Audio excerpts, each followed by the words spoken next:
this particular piece is all about the power that our flower holds. You could put it that way. The Pusinator, as the name suggests, is focusing on on the symbol of on our genitalia, female identifying genitalia, as as a symbol of our strength. And of course, it's also something that's a flower, right? It's often the euphemism that's used for the vulva is often a flower. But my flowers have teeth, and that's why it's Pussinator, like the Terminator.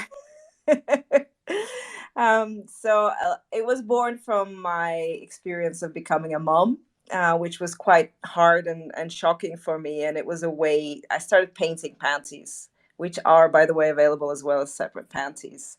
Um, so I started painting panties with my biting vulvas. They're called biting panties, and then I thought, as I entered the NFT space, I could also combine it with a way to learn to love my new body, my mommy body, and my whole mommy self, which was not initially what I had hoped for. So I started taking pictures of myself with that, with those panties and different leggings, and then I edited the pictures. So that's how the Pussinator collection was born. And it's actually halfway done. There's 18 pieces, and I'm working on the last 12 pieces. So once the collection is complete, there are going to be 28 as the days in the cycle and the days in the moon cycle. So when it's complete, I'm going to be releasing all that is not sold, and you will be able to get them.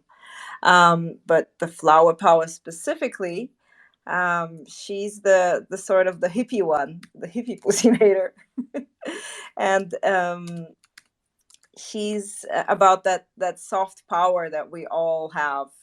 Um, and that power that is hidden in the softness, but it's also about the power that is hidden behind the softness.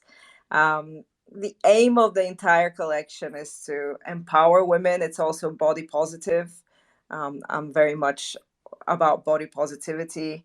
I'm very pro nudity, in the sense that I believe that the naked body is a natural. This is how we came into the world, and in some customs, this is how we leave this world. And anyway, this is how we leave with this world.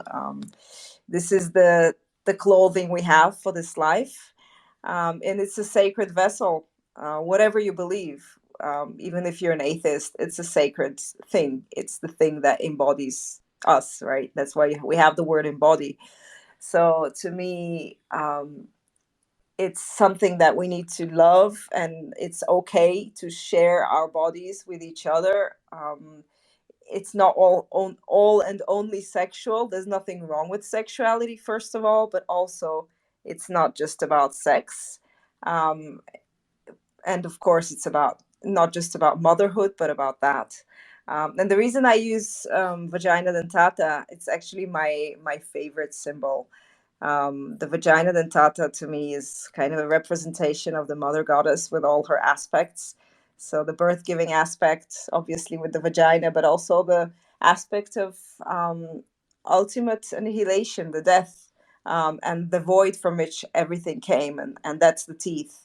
And the teeth are also about the fact that we as women, and people who identify as women, we experience a lot of pain connected with our biology and with our gender and with our social designation as females. If you can start from physical things like, people have pain periods, or even worse conditions during their periods. Birth giving is um, a painful process. It can be described as painful. It can also be quite meditative, but it's there's a lot of hard work being a woman.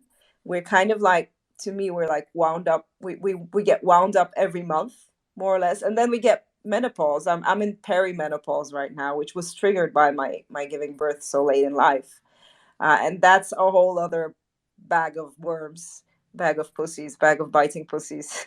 so so that is some of the levels and the layers of this piece.